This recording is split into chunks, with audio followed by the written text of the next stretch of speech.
Guys, how are you? I hope you all are very fine. So guys, चलिए आज हम लोग एक नया पूरा का पूरा सेशन लेकर के चल रहे हैं, जिसमें हम लोग पूरा का पूरा सीरीज लेकर के आएंगे, जिसमें हम लोग कम्प्लीटली बात करने वाले हैं ह्यूमन फिजियोलॉजी के ऊपर। मैं आपको पढ़ाऊंगा ह्यूमन फिजियोलॉजी कम्प्लीटली, ठीक है। तो अब चूँकि ह्यूमन फिजियोलॉजी में बड़ा इंटरेस्ट भी होता है बच्चों का, है ना, और ह्यूमन फिजियोलॉजी काफ़ी इंपॉर्टेंट भी है। एग्ज़ाम पॉइंट ऑफ व्यू से हम देखते हैं अच्छा खासा वेटेज होता है इसका, तो इसलिए हम लोग ह्यूमन फिजियोलॉजी को कंप्लीट स्टार्ट करेंगे और ख़त्म करेंगे। आज हम लोग डिस्कस करेंगे डाइजेशन एंड एब्जॉर्प्शन, ठीक है। सबसे पहला यूनिट इस यूनिट का सबसे पहला चैप्टर।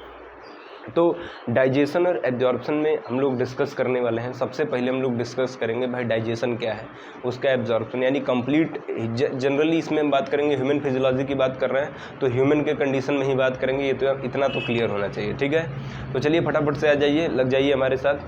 आज हम लोग बात करने वाले हैं डाइजेशन एंड एब्जॉर्प्शन।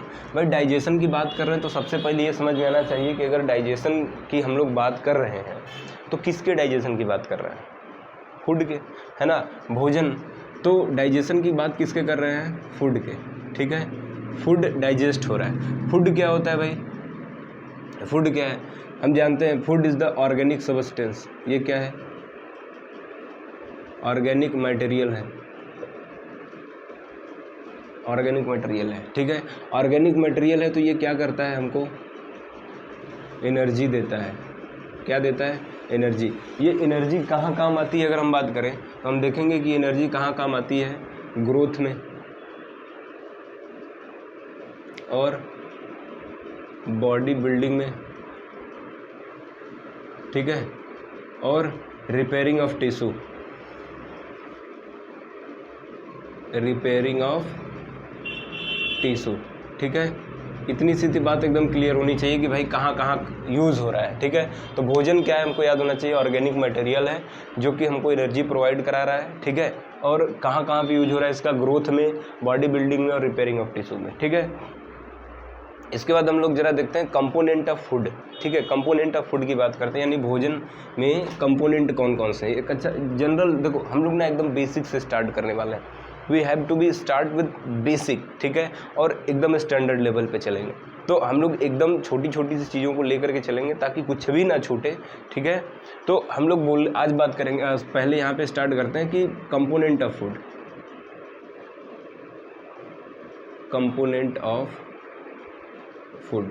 तो अगर कंपोनेंट ऑफ फूड की बात करें भाई, तो भोजन के कंपोनेंट कौन कौन है? सबसे पहला कार्बोहाइड्रेट।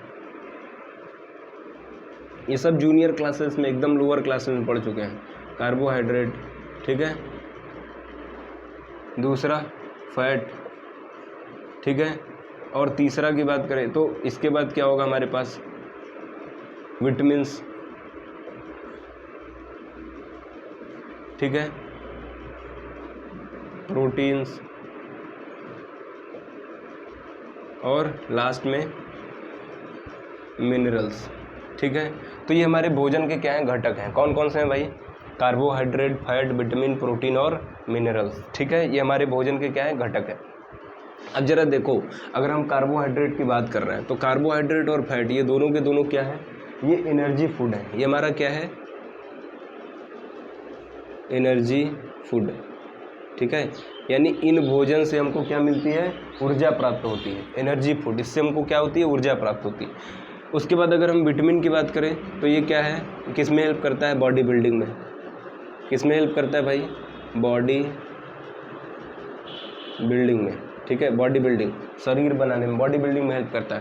प्रोटीन, विटामिन, ये बॉडी बिल्डिंग में हेल्प कौन करता है? प्रोटीन, ठीक है। उसके बाद विटामिन, विटामिन की अगर हम बात करें तो विटामिन और मिनरल्स दोनों के दोनों हेल्प करते हैं बॉडी ग्रोथ, ठीक है, बॉडी ग्रोथ एंड डेवलपमेंट, ठीक है, बॉडी ग्रोथ और डेवलपमेंट, ठीक है।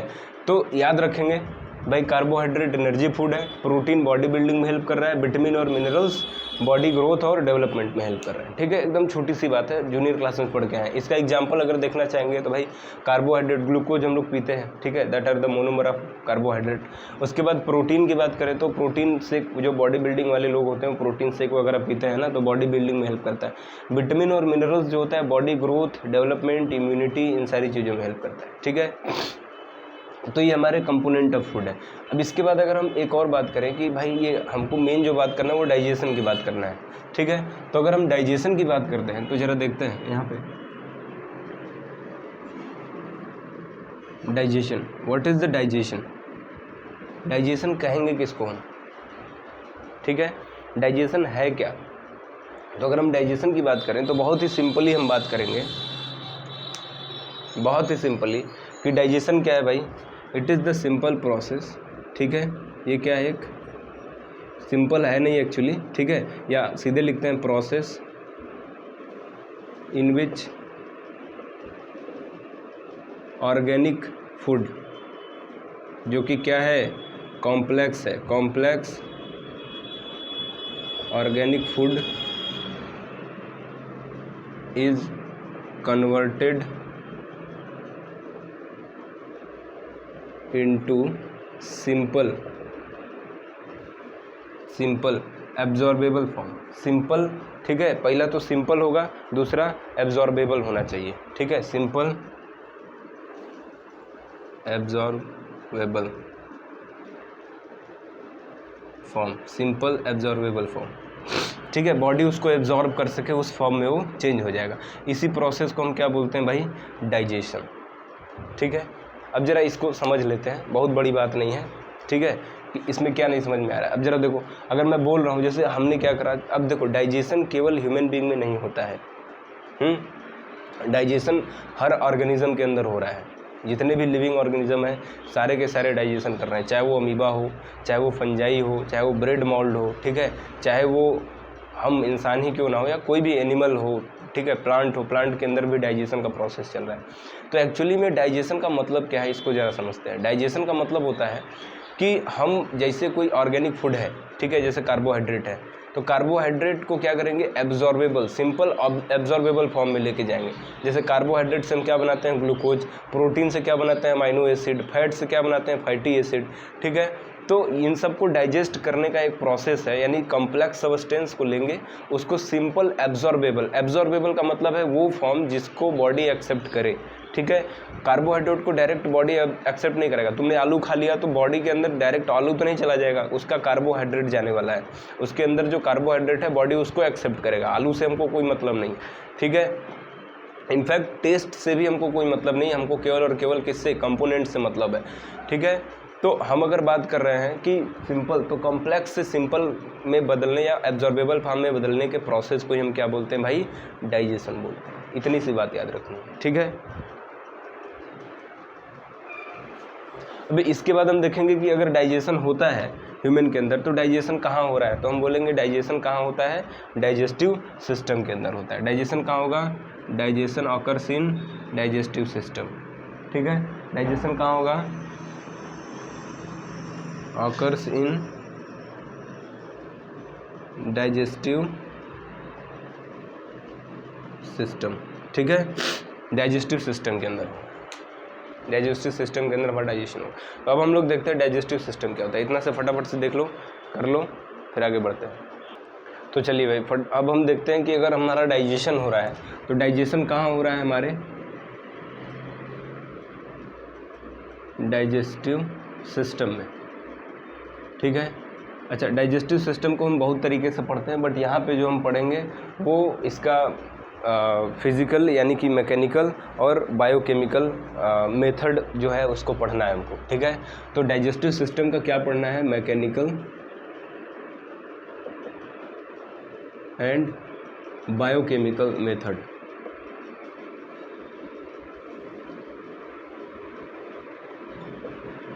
या बायोकेमिकल प्रोसेस लिख लेते हैं। ठीक है, प्रोसेस, मैकेनिकल और बायोकेमिकल प्रोसेस ही पढ़ना है। यानी कि हम ये पढ़ेंगे कि डाइजेस्टिव सिस्टम के अंदर जो हमारे अलग अलग ऑर्गन हैं, ठीक है, चूँकि ऑर्गन सिस्टम है ये, डाइजेस्टिव सिस्टम का मतलब ऑर्गन सिस्टम हो गया, तो उसमें बहुत सारे ऑर्गन होंगे।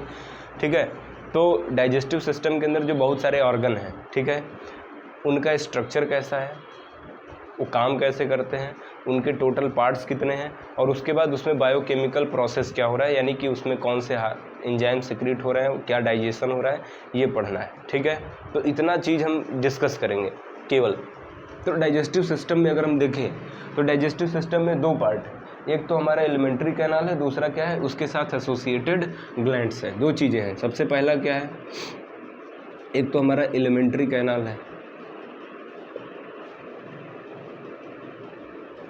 ठीक है, एलिमेंट्री कैनाल, और दूसरा क्या, इसके साथ एसोसिएटेड ग्लैंड्स है। ठीक है, एसोसिएटेड ग्लैंड्स है।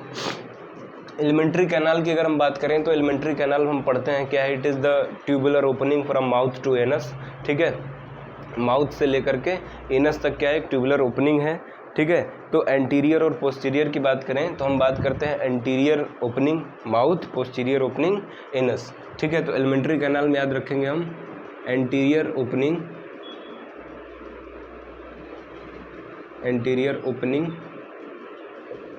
And posterior opening.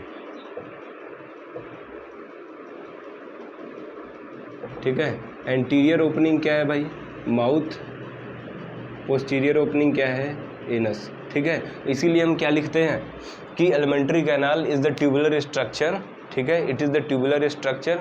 ठीक है, जो कि क्या है भाई, tubular structure which is started from mouth and into anus. ठीक है, tubular opening from mouth to anus is known as alimentary canal. ठीक है, एसोसिएटेड ग्लैंड्स में अगर हम बात करेंगे तो हमारे पास बहुत सारे ग्लैंड्स हैं, जिसे माउथ से शुरू होता है। ठीक है, माउथ से शुरू होगा तो सबसे पहले कौन सा ग्लैंड आएगा भाई, सबसे पहले सलाइवरी ग्लैंड आएगा, 3 पेयर सलाइवरी ग्लैंड है। ठीक है, उसके बाद हम जाएंगे कहाँ पे, स्टमक के अंदर, वहाँ पे ग्लैंड्स हैं जो कि बहुत सारे एंजाइम सिक्रेट करेंगे। उसके बाद लीवर की बात कर लेंगे, पैंक्रियाज की बात कर लेंगे। ठीक है, तो बहुत सारे ग्लैंड्स हैं जिसकी बात बारी बारी से हम लोग करेंगे। ठीक है, तो ये एलिमेंट्री कैनाल और उसके साथ एसोसिएटेड ग्लैंड्स जो हमको यहाँ पे पढ़ने हैं डाइजेस्टिव सिस्टम के अंदर, दो चीज़ें पढ़नी है, एक एक करके हम लोग स्टार्ट करेंगे। एसोसिएटेड ग्लैंड्स को हम लोग लास्ट में या सबसे पहले जो हम देखेंगे वो देखेंगे एलिमेंट्री कैनाल के डिफरेंट पार्ट को। ठीक है, और उसके बाद में लास्ट में हम लोग देखेंगे एसोसिएटेड ग्लैंड्स को। ठीक है, ऐसा करेंगे ताकि हम रेफरेंस में लेकर के चलें। ठीक है, पार्ट पता कर लें, उसके बाद हम ग्लैंड पढ़ेंगे, जिससे कि हमारा स्टडी और ज़्यादा क्या हो जाएगा, आसान हो जाएगा। ठीक है, इतनी सी बात याद रखिएगा। इसके बाद अब ज़रा सा हम देखते हैं कि जो हमारा एलिमेंट्री कैनाल है ना, ये जो हमारा एलिमेंट्री कैनाल है, ये एलिमेंट्री कैनाल जो है वो कहाँ से शुरू होता है, माउथ से, ख़त्म कहाँ होता है, एनस से। ठीक है, तो हम सबसे पहले शुरू करते हैं माउथ। ठीक है, माउथ से शुरू करते हैं। अब माउथ की अगर हम बात करें तो यहाँ पे हमको 2 कैविटी दिखती है, कौन कौन सी भाई, एक तो बुकल कैविटी, ठीक है, और दूसरा एनल कैविटी, बुकल कैविटी और ओरल कैविटी। ठीक है, ओरल कैविटी, बुकल कैविटी और ओरल कैविटी। बुकल कैविटी को तुमको नहीं पढ़ना क्योंकि डाइजेस्टिव सिस्टम का पार्ट नहीं है। ठीक है, ओरल कैविटी को हमको पढ़ना है। ओरल कैविटी में देखो 2 चीज़ें हैं, ओरल कैविटी में हमारी 2 चीज़ें आ जाती हैं, क्या क्या, एक तो टीथ। ठीक है, सबसे पहले आता है टंग। ठीक है, जबान हमारी, जो कि सबसे खतरनाक चीज़ है ना, इस पर हड्डियाँ नहीं होती बेटा, लेकिन हड्डियाँ तोड़वा सकता है, सुने होगे आप। ठीक है, तो सबसे पहले क्या आता है, हमारा टंग। ठीक है, जो कि कैसा है, मस्कुलर है ना, तो हम लिखते हैं मस्कुलर, याद रखिएगा, मस्कुलर टंग। और दूसरा क्या है, टीथ, दांत। ठीक है, मस्कुलर टंग और टीथ 2 तरीके के हैं। ठीक है, माउथ के अंदर। तो सबसे पहले अगर हम माउथ को पढ़ें तो हम टीथ के बेसिस पे क्लासिफिकेशन करते हैं, टंग वाला और टीथ। हमने बोला है कि अभी अभी हम केवल क्या पढ़ेंगे, एलिमेंट्री कैनाल में इनका क्या पढ़ेंगे, केवल और केवल सबसे पहले मैकेनिकल, बाद में बायोकेमिकल प्रोसेस पढ़ेंगे कि क्या डाइजेस्ट होता है, कहाँ डाइजेस्ट होता है, क्या सिक्रीट करते हैं, बाद में पढ़ेंगे। सबसे पहले यही पढ़ेंगे कि क्या पार्ट्स कौन कौन से हैं, उसमें क्या क्या पाया जाता है। ठीक है, उसके बेसिस पे क्लासिफिकेशन। तो अभी ज़रा देखिए, अगर हम टीथ की बात करें, ठीक है, तो टीथ के बेसिस पे हम क्या हैं भाई, वी आर व्हाट। टीथ के बेसिस पे अगर हम देखें तो ये दो चीज़ें हैं कि हमारे पास जो टीथ है, हम क्या हैं, डेफोडोंट हैं। हम क्या हैं, हम हैं डेफोडोंट। डेफोडोंट का मतलब जिसके पास दो सेट ऑफ टीथ हो, ठीक है, we are what, we are diphyodont. मैं लिखता हूँ यहाँ पे, सबसे पहले 2-3 टर्म है तो यहाँ पे एक एक करके लिख लेते हैं। सबसे पहले हम क्या हैं, डेफोडोंट। डेफोडोंट का मतलब होता है two set of teeth in life, teeth during life span, ठीक है, जब तक जीवित रहेगा 2 बार दांत आएंगे, ठीक है, 2 set of teeth during life span, ठीक है, 2 सेट ऑफ टीथ आएंगे। तो हमारे पास 2 सेट ऑफ टीथ में क्या है भाई, याद रखेंगे हम। सबसे पहला हमारा जो दूध का दांत और उसके बाद परमानेंट, ठीक है, 2 तरीके के दांत आते हैं, डेफोडोंट हैं हम लोग, तो 2 सेट ऑफ टीथ आता है। तो हमको पता है कि एक तो दूध का दांत आता है जो कि लगभग 11-12 साल की उम्र में टूटने लगता है, और फिर बाद में क्या होता है, एक परमानेंट टीथ आता है। तो जो दूध का दांत है उसको क्या बोलेंगे, डेसिडियस टीथ, ठीक है, क्या बोलेंगे, डेसिडियस टीथ, ठीक है, डेसिडियस, ठीक है, क्या बोलेंगे, डेसिडियस टीथ। और परमानेंट टीथ, परमानेंट टीथ, इसी को हम बोलते हैं क्या, दूध के दांत, ठीक है, दूध के दांत, ठीक है, परमानेंट टीथ। उसके बाद आता है टूटने के बाद, ये सबको पता है, ठीक है। आपको टर्मिनोलॉजी याद रखनी है कि भाई डेफोडोंट का मतलब क्या होता है, डेफोडोंट का मतलब क्या होता है। डेफोडोंट का मतलब ऐसा ऑर्गेनिज्म जो कि जिसको उसके लाइफ में कितनी बार दांत आए, 2 बार, 2 सेट ऑफ टीथ, ठीक है। तो सबसे पहला तुम्हारा सेट क्या आता है, डेसिडस टीथ, उसके बाद परमानेंट टीथ, ठीक है। डेसिडस टीथ जिसको तुम दूध के दांत बोलते हो, जो कि टूट जाता है कब, 8 से 12 साल के एज में, ठीक है। इतनी सी बात हम याद रखेंगे यहाँ पे, क्लियर है। इसके बाद अगर हम देखें तो वी आर हम क्या हैं, थेकोडोंट है। थेकोडोंट का मतलब क्या होता है, थेकोडोंट दूसरा टर्मिनोलॉजी आता है यहाँ पे, थेकोडोंट। थेकोडोंट का मतलब कि जिसके अंदर दांत जो है वो कहाँ पे हो, सॉकेट ऑफ जॉ, ठीक है, टीथ कहाँ पे हो, embedded in socket of jaw bone, ठीक है, embedded in teeth, embedded in, question बन सकता है, teeth embedded in socket of jaw bone, ठीक है, socket of jaw bone. Jaw, socket of jaw bone के अंदर क्या होगा, टीथ इम्बेडेड होगा, ठीक है। तो सॉकेट ऑफ जॉ बोन के अंदर टीथ क्या हो, इम्बेडेड हो, उसको हम क्या बोलते हैं भाई, थेकोडोंट, ठीक है। तो याद रखिएगा, थेकोडोंट किसको बोलते हैं, ठीक है, डेफोडोंट किसको बोलते हैं, डेफोडोंट, थेकोडोंट दोनों हम हैं, ह्यूमन्स आर बोथ, ठीक है। ह्यूमन के लिए दोनों टर्म यूज होगा, ह्यूमन क्या है, थेकोडोंट है, और डेफोडोंट भी है, ठीक है, ठीक है। इतनी सी बात याद रहेगी। अब अगर हम बात करें कि एडल्ट ह्यूमन के पास, हम देखते हैं कि हमारे पास क्या है, टोटल कितने 32 दांत होते हैं, ठीक है। लेकिन बोलते हैं ना 32 ही मत दिखाओ, तो टोटल कितने दांत होते हैं, 32 होते हैं, ठीक है, एडल्ट के पास। तो याद रखना, adult have, human adult have 32 teeth, ठीक है। और ये कितने तरीके के होते हैं भाई, 4 तरीके के होते हैं, 4 टाइप्स। और इनके कितने टाइप्स हैं, 4 टाइप्स हैं। तो इन्हीं 4 टाइप्स होने के कारण हम क्या बोल देते हैं, इनको हेट्रोडोंट बोल देते हैं। तो एक नया टर्म यहाँ पे आता है, हेट्रोडोंट, ठीक है। हेट्रोडोंट का मतलब चूंकि 4 तरीके का है, हेट्रो मतलब अलग अलग, ठीक है, डोंट का मतलब टीथ, ठीक है, हेट्रोडोंट, ठीक है। तो 4 तरीके के दांत होते हैं हमारे पास, हमको पता है कौन कौन से भाई, कौन कौन से, इंसीजर, कैनाइन, प्रीमोलर और मोलर, ठीक है।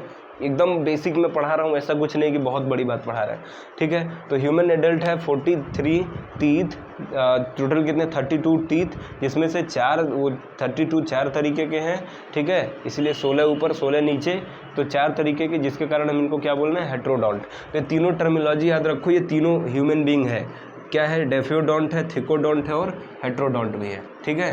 तो हम ये तीनों चीज़ें याद रखेंगे। ह्यूमन क्या है, डेफियोडोंट, यानी कि 2 set of teeth during their life, उसकी लाइफ में 2 बार दांत आती है, से पूरा सेट आता है। और थिकोडोंट मतलब जो टीथ है वो इम्बेडेड होगा सॉकेट ऑफ जॉ बोन के अंदर। और ह्यूमन एडल्ट हैव 32 टीथ, जिसके कारण हम इसको क्या बोल रहे हैं, और 4 तरीके के, जिसके कारण इसको हम बोलेंगे हेट्रोडोंट, ठीक है।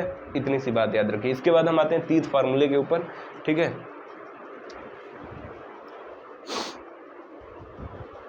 अब फटाफट से हम देख लेते हैं कि ये 4 तरीके के दांत जो हैं वो कौन कौन से हैं भाई।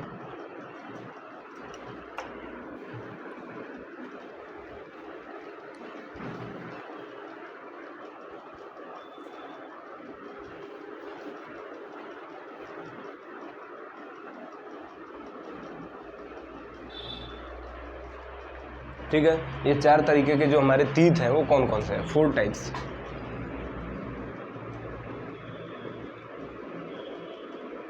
फोर टाइप्स ऑफ टीथ, जिसके कारण हम क्या हैं, हेट्रोडोंट हैं। क्या है भाई, हेट्रोडोंट हैं, ठीक है।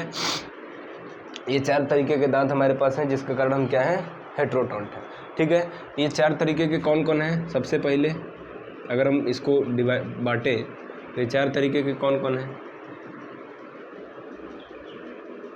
सबसे पहला इंसीजर,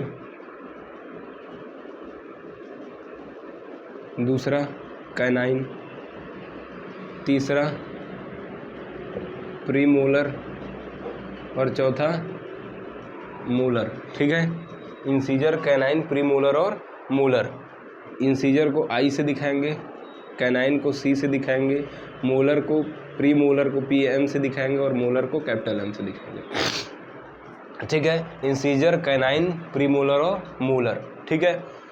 अब 16 ऊपर है 16 नीचे है, हमको याद रखना है, 16 ऊपर 16 नीचे, ठीक है।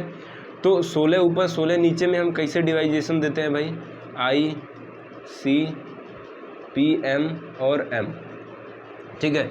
तो कैसे हैं ज़रा देखो, इसीलिए हम क्या लाते हैं फिर इनका अरेंजमेंट की अगर बात करें तो हम फिर क्या लाते हैं, उसके लिए टीथ फार्मूला जिसको हम बोलते हैं, ठीक है, या डेंटल फार्मूला। तो डेंटल फार्मूला में हम याद रखते हैं, हमेशा याद रखिएगा, ये पूछा जाता है, क्या है, 2 1 2 3।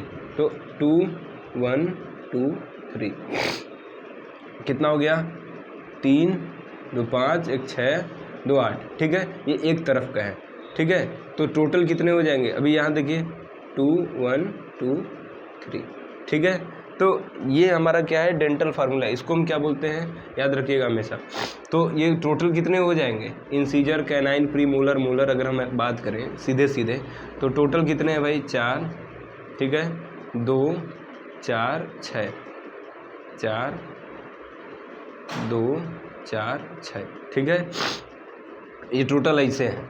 तो टोटल मिला के देखो 16 हो गए कि नहीं हो गए, 6 4 10, ठीक है, 16 6 4 10, ये 16।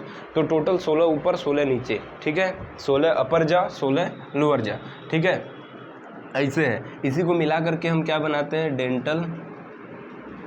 डेंटल फार्मूला, ठीक है, जो कि तुमसे पूछा जाता है, डेंटल फार्मूला पूछा जाता है। हम क्या लिखेंगे जरा देखो, 4 2 4 6 अपॉन 4 2 4 6, ये कट जाएगा तो क्या आएगा जरा देखो, 2 1 2 3 अपॉन 2 1 2 3, जो मैंने पहले लिखा था, ठीक है। तो ये फ्लोरल, ये तुम्हारा क्या है, डेंटल फार्मूला है, ठीक है। डेंटल फार्मूला याद रखेंगे, हमेशा डेंटल फार्मूला पूछा जाता है, ठीक है। तो इतनी सी बात याद रखेंगे। इसके बाद हम देखेंगे कि जो हमारा जैसे टीथ होता है ना, ये भी एक आप याद रखिएगा कि जो टीथ है, टीथ का जो आउटर लेयर है, आउटर लेयर वो किसका, उसको क्या बोलते हैं, इनेमल। क्या बोलते हैं, इनेमल। इनेमल जो होता है बहुत ही हार्डेस्ट सबस्टेंस है, ठीक है, जिसका मिल करके बना हुआ है। ये जनरली आप क्लास 10th की NCERT उठाएंगे केमिस्ट्री की, क्लास 10th की एसिड और बेस, तो उसमें दिया होगा application of pH in daily life, उसमें लिखा है कि इनेमल जो है वो किससे मिल करके बना है, कैल्शियम फॉस्फेट। ठीक है, तो किससे मिल करके बनता है भाई, आप याद रखेंगे, कैल्शियम फॉस्फेट से मिल करके बनता है। ठीक है, तो मिलता किससे, इनेमल सबसे बात हम याद रखेंगे हार्डेस्ट लेयर है। ठीक है, जिसके कारण हमारा जो टीथ है, टूथ जो है वो सबसे ज़्यादा क्या होता है, मजबूत बना रहता है। ठीक है, और किसका मिल करके बना है इनेमल, कैल्शियम फॉस्फेट का मिल करके बना हुआ है। ठीक है, इतनी सी बात याद रखेंगे। तो यहाँ पे हमारा जो टीथ है वो तो कम्प्लीटली ख़त्म हो गया। ठीक है, उसके बाद हम थोड़ा सा देख लेते हैं टंग। ठीक है, अच्छा अगर इनका काम देखेंगे तो इंसीजर किस में हेल्प करता है भाई, इंसीजर हेल्प करता है कुतरने में। ठीक है, चूहे का देखेंगे तो इंसीजर दोनों बड़ा बड़ा होता है, आगे के जो 2 दांत हैं। ठीक है, तो कुतरने में हेल्प करता है। कैनाइन किस में हेल्प करता है, फाड़ने में। ठीक है, जैसे कुत्तों का देखिए तो उनका कैनाइन बड़ा होता है। ठीक है, तो मांस वगैरह फाड़ने में। तो मांसाहारी जंतुओं के अंदर कैनाइन बड़ा होगा, शाकाहारी के अंदर इंसीजर बड़ा होगा। ठीक है, और प्रीमोलर और मोलर किस में, खाने को चबाने में हेल्प करते हैं। इतनी सी बात याद रखिएगा। इसके बाद हम लोग आते हैं टंग पे। ठीक है, लास्ट पार्ट है हमारा टंग।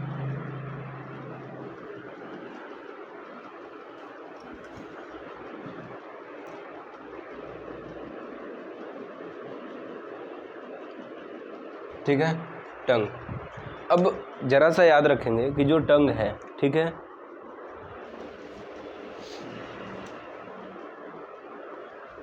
टंग जो है ये, एक मिनट, क्या हो गया, टंग।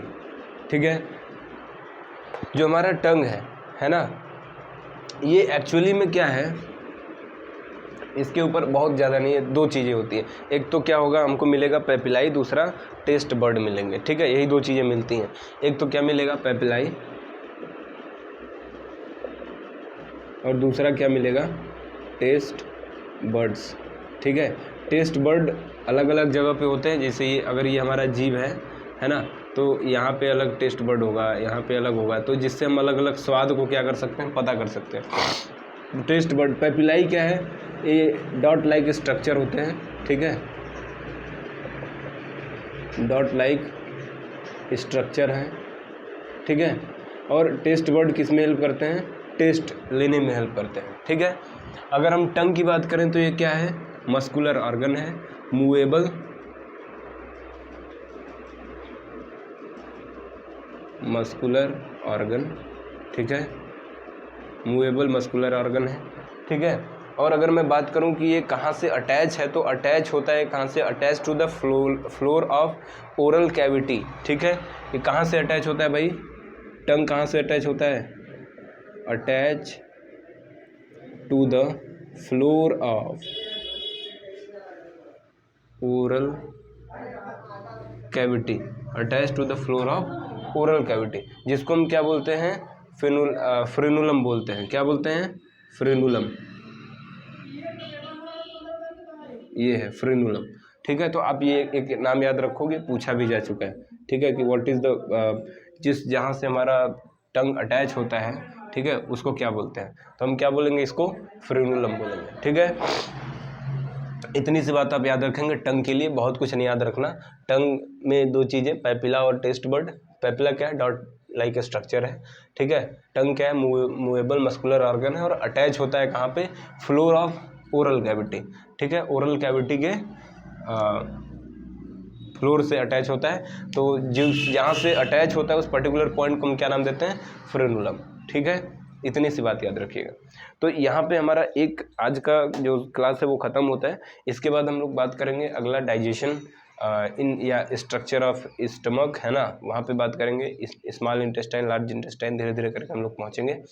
तो तब तक के लिए अगर वीडियो अच्छा लगा तो लाइक करिए, सब्सक्राइब करिए, शेयर करिए। ठीक है, थैंक यू, जय हिंद।